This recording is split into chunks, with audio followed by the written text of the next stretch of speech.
আসসালামু আলাইকুম, কেমন আছেন? যেহেতু সৌদি আরবে সরাসরি বাংলাদেশের কোনো কোম্পানির ভিসা নেই, বিভিন্ন এজেন্সির মাধ্যমে মানুষ আসে।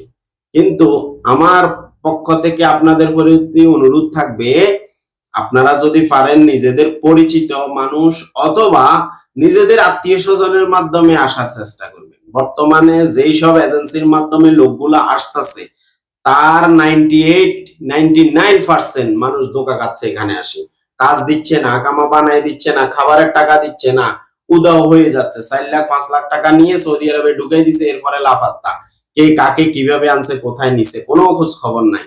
সুতরাং আপনারা যারা সৌদি আরবে আসতে চান, বিশেষ করে আমি দীর্ঘদিন সৌদি আরবে থাকার সে অভিজ্ঞতার সুবাদে বলছি, আপনারা যদি পারেন আসার সুযোগ থাকে, আত্মীয় স্বজন পরিচিতি বিশ্বস্ত ভালো মানুষের মাধ্যমে আপনি আসেন, কোনো সমস্যা নেই।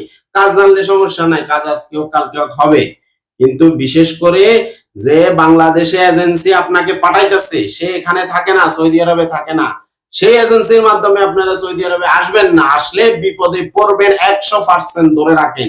যারা আসছে তাদের কথাগুলো শুনেন, বিভিন্ন ফেসবুক সোশ্যাল মিডিয়াতে লিখতেছে, ভিডিও হচ্ছে, অনেকজনের অভিযোগ হচ্ছে এখানে চুরি ডাকাতি হচ্ছে, হাইজ্যাকি হচ্ছে।